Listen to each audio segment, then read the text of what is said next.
Baik, selamat datang di sesi ke-12 dari mata kuliah Compilation Technique.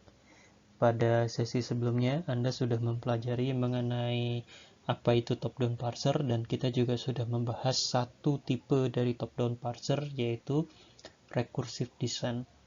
Nah, di dalam recursive descent itu, kita sudah melihat bagaimana kira-kira kalau kita akan menerapkan top-down parser itu sebagai suatu program di bahasa pemrograman. Jadi ada suatu algoritma yang bisa kita ikuti untuk diterapkan di dalam suatu bahasa pemrograman sehingga kita bisa membuat parser dengan menggunakan recursive descent. Oke, kita kembali lagi ke dalam suatu aturan ini. Jadi ini adalah bagian dari grammar yang sudah kita bahas di sesi sebelumnya. Kita punya suatu aturan produksi yang sebenarnya ada dua aturan produksi ya, di mana kita bisa memilih A besar ini akan dipetakan terhadap AB atau A saja. Nah, di sini muncul pertanyaan, bagaimana kita bisa membuat si komputer itu memilih mana yang akan kita jalankan, apakah yang menjadi AB, apakah menjadi A. Terutama bila kita tidak ingin melakukan backtracking. Pada recursive descent kemarin, kita bisa memilih ya, misalnya kita pilih komputer itu akan memilih ini dulu.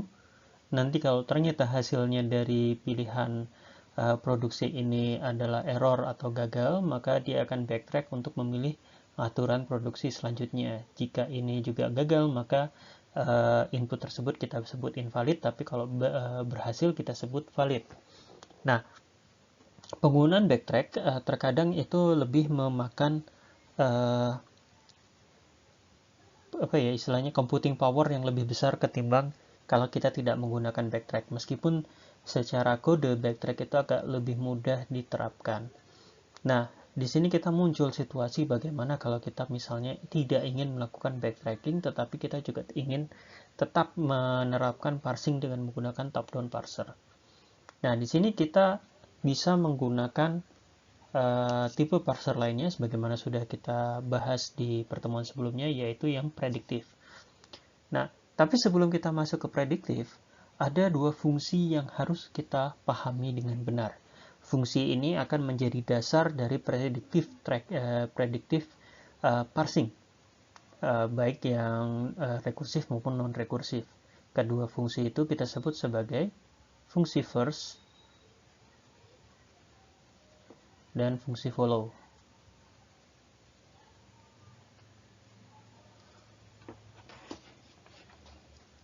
Nah, kedua fungsi inilah yang akan menjadi fokus pada sesi kita kali ini.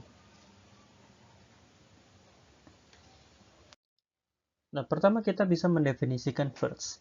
Jadi misalnya kita punya definisi seperti ini, biasanya digambarkan sebagai first dengan ada alpha sebagai argumennya. Di mana alpha itu adalah suatu string yang isinya string tersebut dari grammar simbol, baik terminal maupun non-terminal. Maka fungsi first ini akan menghasilkan suatu himpunan terminal, jadi isinya hanyalah terminal, yang memulai suatu string yang bisa diturunkan dari alpha.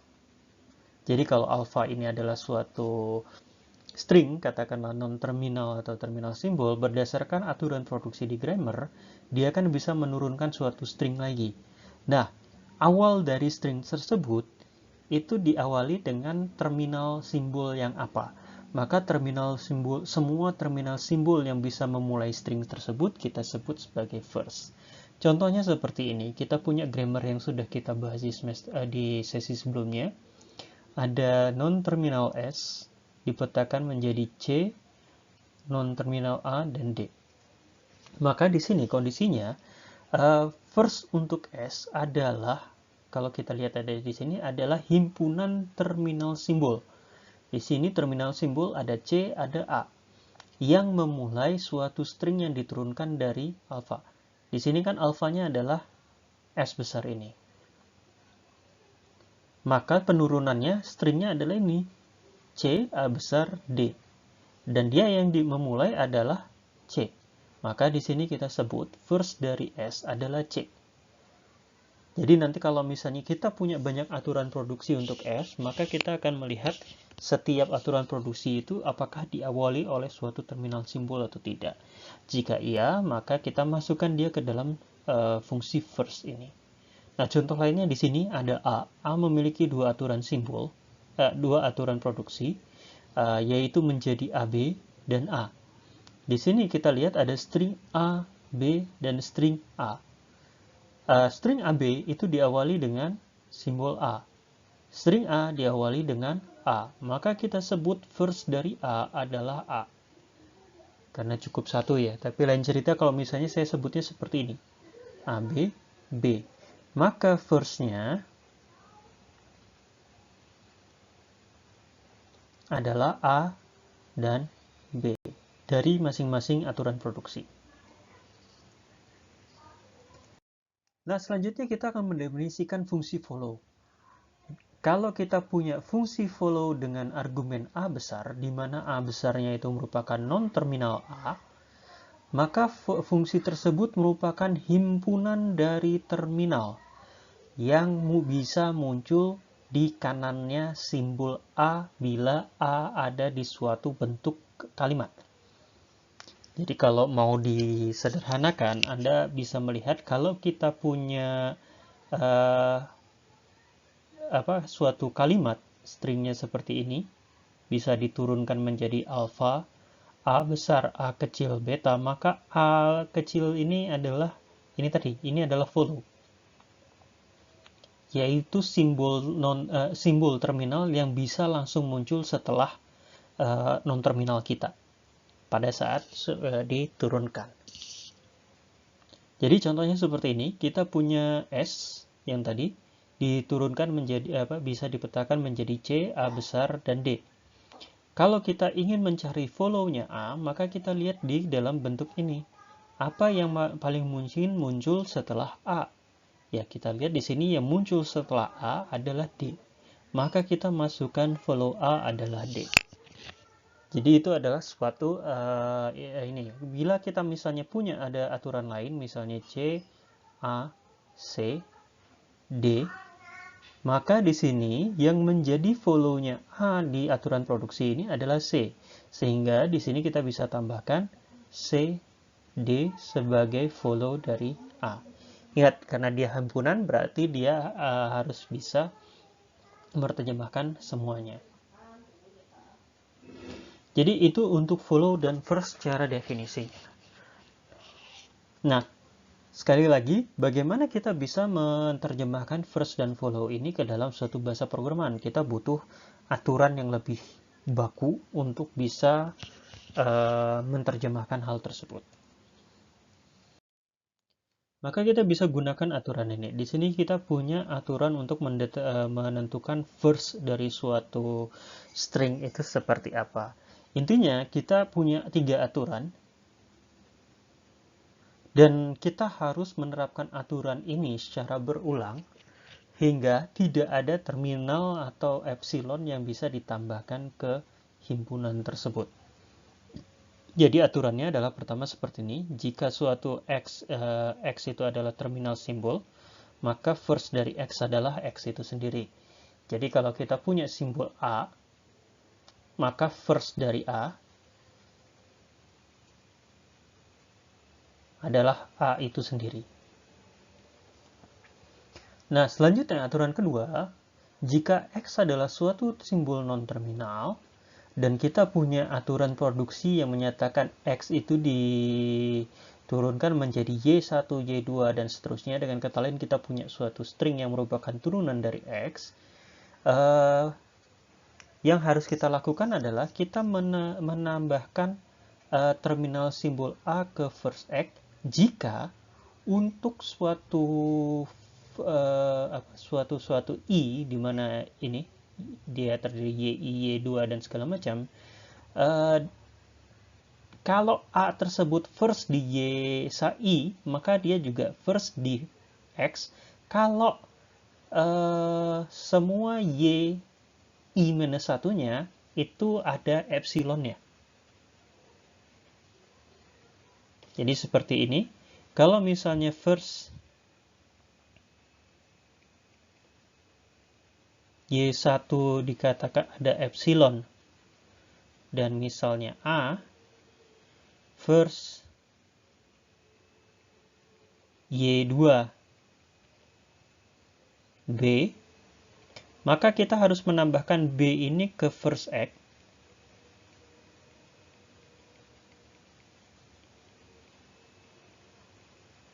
Karena first Y1-nya atau Y-1-nya ada epsilonnya. Tapi bila epsilon ini tidak ada, maka kita tidak akan menambahkan B ini ke X. Nah, nanti kita akan lihat bagaimana ini akan bisa ditambahkan. Nah, aturan ketiga adalah jika kita punya suatu produksi yang memetakan X ke epsilon, maka kita harus menambahkan epsilon tersebut ke first dari X. Jadi tiga ini yang harus kita terapkan secara beruntun sehingga kita bisa menemukan first dari semuanya.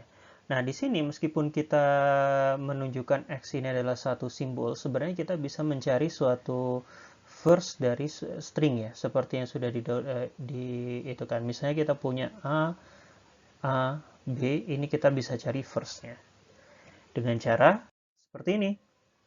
Kalau kita punya X1, X2, X sampai Xn sebagai string, kita bisa mencari first dari string ini dengan cara pertama kita tambahkan dulu semua yang non-epsilon simbol dari X1 firstnya. Sesudahnya kita tambahkan semua non-simbol dari first X2 kalau ada epsilon di first X1. Kalau tidak ada, maka nomor 2 ini tidak akan kita tambahkan. Selanjutnya juga sama, kalau misalnya di first X1 dan first X2 ada epsilon, maka kita bisa tambahkan semua simbol yang non-epsilon dari first X3. Intinya kita bisa lakukan itu secara berulang selama dia memenuhi ini.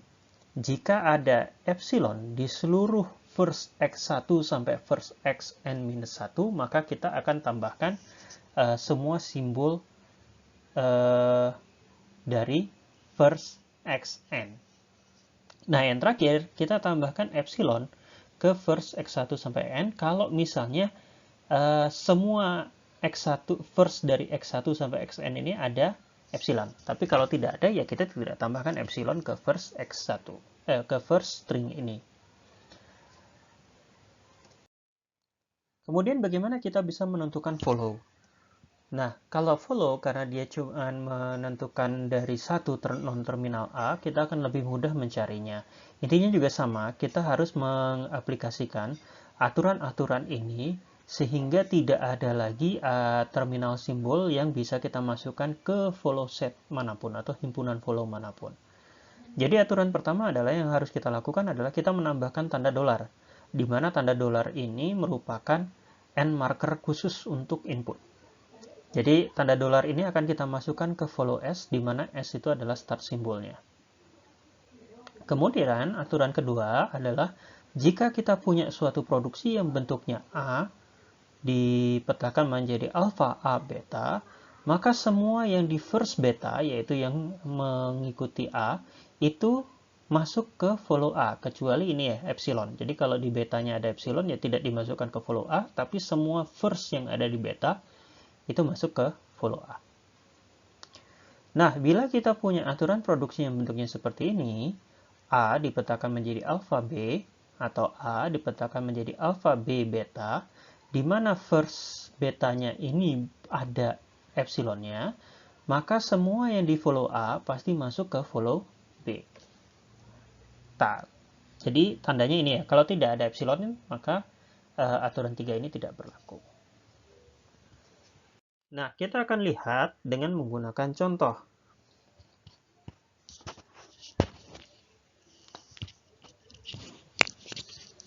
Nah, di contoh ini, kita punya aturan produksi grammar seperti ini. Kita harus menentukan first dan follow yang ada di dalam fungsi-fungsi, di dalam aturan grammar ini. Kita ingat lagi aturan-aturan tadi yang bisa kita gunakan untuk menerapkan first dan follow. Oke, kita lihat kita punya 5 aturan di mana E dipetakan menjadi T E aksen. E aksen itu menjadi plus T E aksen atau epsilon. T menjadi F T aksen. T aksen menjadi kali F T aksen atau epsilon. F itu menjadi tanda dalam kurung E atau ID. Baik, kita pertama akan mendapatkan hal seperti ini, yaitu first F itu sama dengan first T sama dengan first E, yaitu himpunannya isinya itu hanyalah tanda kurung buka dan ID. Kenapa kita bisa mendapatkan ini? Kita ingat lagi tadi bahwa kita punya aturan F itu bisa diterjemahkan menjadi E atau ID. Nah, dari sini sebenarnya sudah terlihat dengan mudah. Kenapa kita lihat F yang paling itu? Karena F yang paling bawah ya. Apa yang menjadi terminal simbol apa yang menjadi awal dari F dan ID? F yaitu adalah kurung buka dan ID. Jadi kita bisa langsung tambahkan F itu ke ID. Atau kalau misalnya kita akan gunakan seperti ini. Kita lihat aturan kita. F itu kan non-terminal. Dan non-terminalnya itu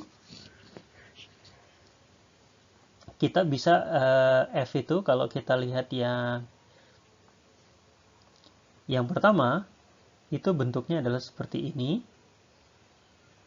di mana ini sebenarnya memenuhi aturan yang ini Y1, Y2, Y3, di mana Y1-nya itu adalah tanda kurung buka, Y2-nya adalah E, Y3-nya adalah tanda kurung tutup. Maka kita harus menambahkan Y1. Pertama kan kalau kita lihat aturan 2, maka kita tambahkan semua A atau semua terminal yang ada di Y1 atau di first Y1.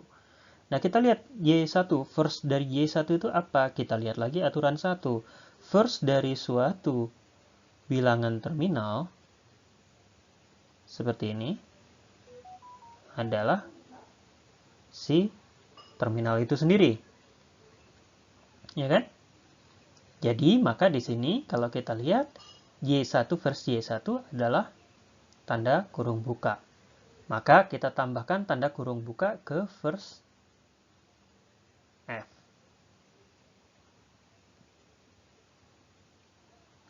Nah, selanjutnya bagaimana? Apakah Y2 bisa kita tambahkan ke dalam first Y2 kita bisa tambahkan ke dalam F? Jawabnya tidak. Kenapa? Karena first Y1 tidak memiliki epsilon. Kita lihat lagi aturan kedua. Jadi kalau aturan kedua itu kita bisa tambahkan first Y2 kalau first Y1-nya itu ada epsilon. Jadi kita sudah selesai dari sini. Nah, kita lihat lagi yang F menjadi ID. Nah, di sini F menjadi ID, kita akan mendapatkan kita bisa ubah dia menjadi bentuk seperti ini.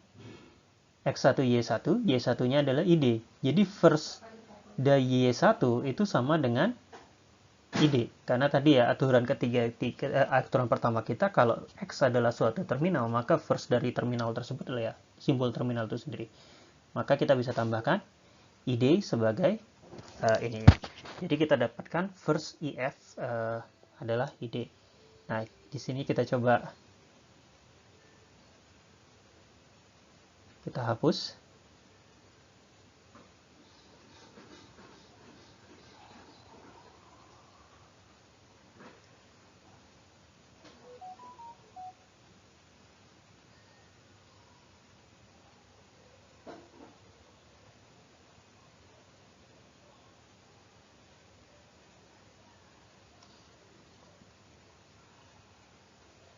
Kemudian kita tuliskan hasilnya jadi first F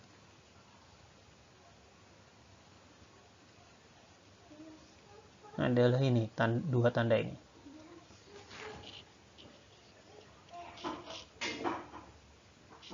Dan selanjutnya kita lihat first T. Ingat bahwa T itu bisa dipindahkan menjadi ini. F, T, aksen. Dengan kata lain, kita sebenarnya punya fungsi yang polanya ini. Y1, Y2.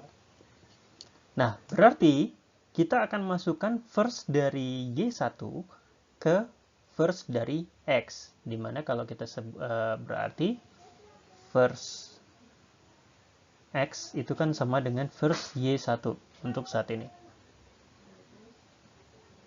Kita sudah dapat first Y1-nya itu adalah ini.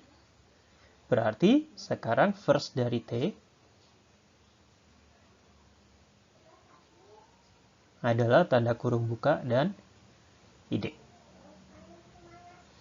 Nah, di Y2, apakah kita bisa masukkan first Y2 ke dalam X? Jawabannya tidak, karena Y1-nya tidak ada epsilon. Berarti ya sudah, first T adalah ini. Selesai. Berarti sama dengan first F. Nah, sekarang kita lihat yang E. E itu aturannya adalah T, jadi E aksen. Atau kalau kita lihat bentuknya adalah seperti ini. X sama dengan Y1, Y2. Maka kita tambahkan semua string dari semua first Y1 menjadi first X. Jadi di mana kita mendapatkan first E sama dengan tanda kurung buka dan ID. Sekarang kita lihat lagi, apakah Y2 atau E aksen ini bisa first-nya kita bisa tambahkan ke E? Jawabnya tidak. Kenapa? Karena Y1-nya tidak ada epsilon, maka ini kita dapatkan. Maka ini adalah reasoning kenapa kita mendapatkan tanda yang pertama.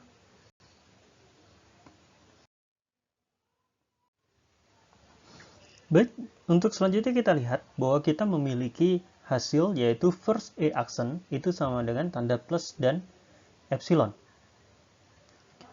Nah, kita lihat lagi aturan dari E aksen yaitu plus T E aksen atau epsilon. Nah, di sini sebenarnya kita cukup mudah. Ini bentuknya adalah X menjadi Y1, Y2, Y3 atau Y1. Kita satukan di sini ya.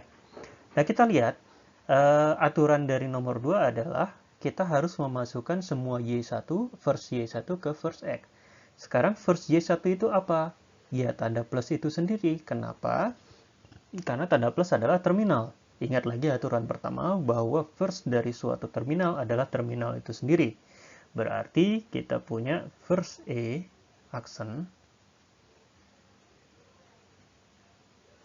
itu sama dengan plus untuk pertamanya. Yang ini kemudian kita pindah ke Y2. Apakah Y2 bisa kita masukkan? Jawabnya tidak. Kenapa? Karena first Y1 tidak memiliki tanda epsilon. Jadi dia tidak bisa menjadi first di saat ini. Jadi kita buang yang ini, sudah tidak kita selesaikan. Nah, kita ke aturan kedua yang cuma Y1. Kita lihat lagi, kalau ada suatu aturan produksi yang mengubah X menjadi epsilon, maka kita masukkan epsilon tersebut ke dalam first X. Maka di sini kita tambahkan. Sehingga kita mendapatkan hasilnya adalah plus dan epsilon. Nah, kita kembali ke selanjutnya. First T aksen adalah bintang dan epsilon. Kita lihat lagi aturan dari T aksen adalah bintang atau tanda kali, F, T aksen, atau epsilon. Nah, di sini sebenarnya Anda bisa melihat ya, aturan berdasarkan aturan kedua, maka ini yang masuk sebagai first T aksen. Ini. Dan karena di first ini tidak ada epsilon, maka kita tidak bisa memasukkan first F ke dalam first T aksen. Maka yang di sini aturan ketiga yang muncul karena T aksen dipetakan menjadi epsilon dengan mengikuti aturan ketiga, maka epsilon harus dimasukkan sebagai first dari T aksen. Dan kita punya hasilnya seperti ini. Nah, di sini kita sudah memiliki simbol first untuk semua non-terminal simbol. Baik, sekarang kita akan menentukan follow untuk E. di mana jawaban follow dari E adalah anggotanya adalah tanda kurung tutup dan tanda dolar. Kita lihat E. E itu dipetakan menjadi T dan E, aksen. Nah, di sini sebenarnya Anda harus ingat bahwa E itu adalah start symbol, di mana kalau kita menurut aturan dari nomor 1 dari follow, maka kita harus menambahkan tanda dolar ke follow E. Itu kenapa ada tanda dolar di sini? Karena follow E itu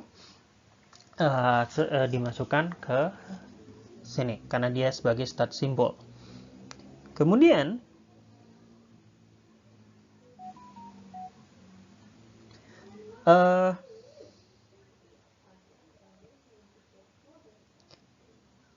kita bisa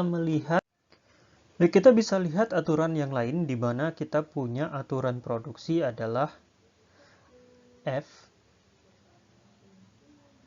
dipetakan menjadi ini.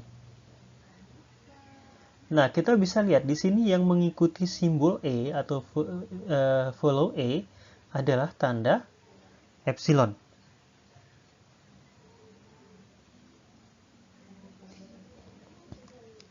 Jadi di sini kita bisa masukkan yang mengikuti follow E adalah tanda ini. Tanda-tanda kurung. Nah, di situ kenapa kita bisa memiliki follow E adalah tanda kurung tutup dan dolar. Nah, sekarang kita lihat E aksen itu di sini, di dalam bentuk aturan produksi ini. Nah, sebenarnya bentuk aturan produksi ini akan mengikuti bentuk aturan produksi yang seperti ini. Di mana A besarnya itu adalah E dan B-nya itu adalah E aksen, alfa adalah T. Maka menurut aturan ketiga, kita harus membuat semua yang di follow A ada di follow B. Dengan kata lain, follow E menjadi follow E aksen. Dengan kata lain, ya sama isinya. Itu reasoningnya. Kemudian kita punya yang seperti ini. Follow T sama dengan follow T aksen, yaitu tanda plus, tanda kurung, dan tanda dolar.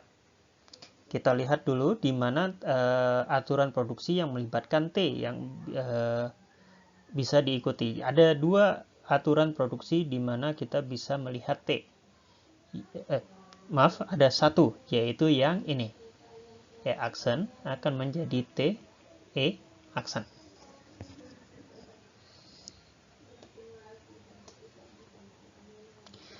Nah, di sini T akan selalu diikuti oleh E aksen.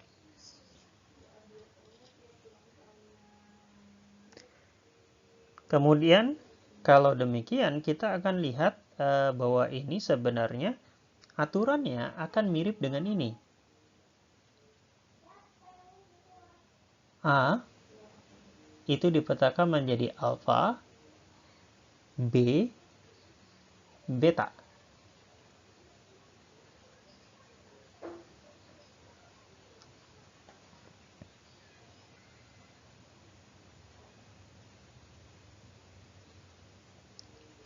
Nah, kita lihat kalau seperti ini, selama first dari betanya itu bisa ada epsilon, maka semua first dari beta ini akan masuk ke follow dari B. Nah, kalau kita lihat tadi first dari beta, first dari beta itu adalah first dari E aksen. Jadi kalau kita lihat first E aksen sekarang,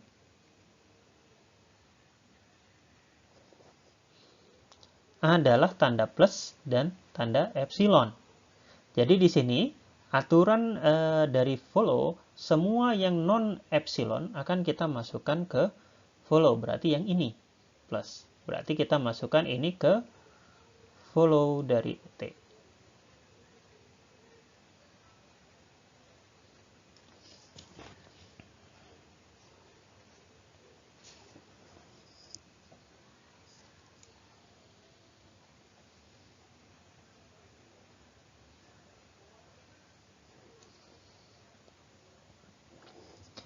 Nah, kemudian kita lihat lagi aturan yang bentuknya ini.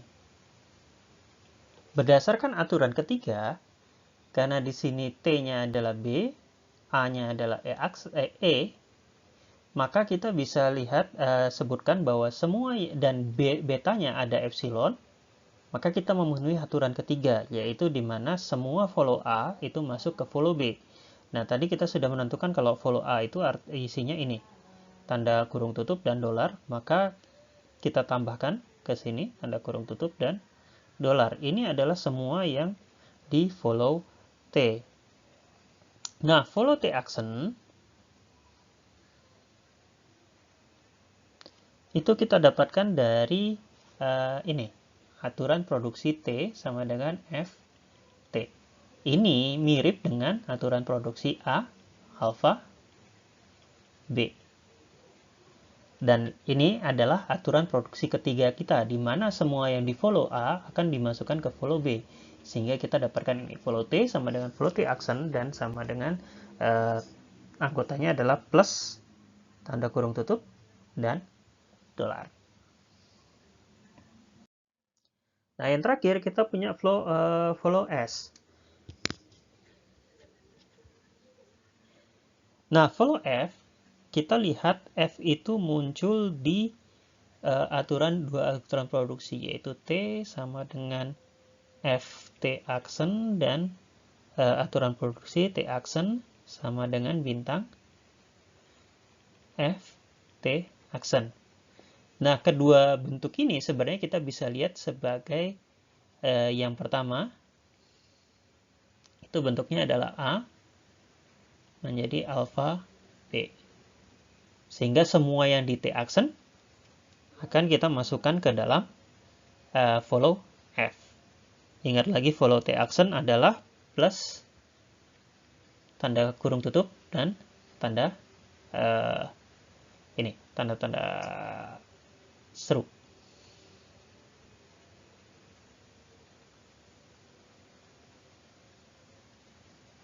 Oh, ini maaf, aturan produksi selanjutnya itu yang E sama dengan T, E, action. Ini juga sama. Ini aturan dari A, alfa, B. Berarti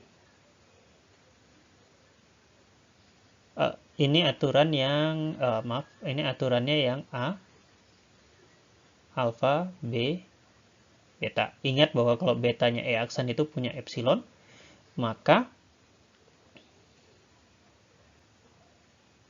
kita masukkan semua yang follow A masuk ke follow B.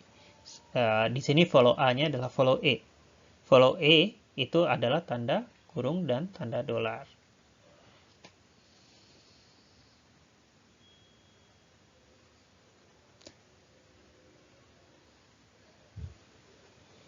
Oke, itu alasan kenapa kita bisa mendapatkan semua ini.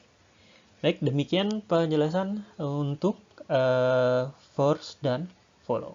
Terima kasih.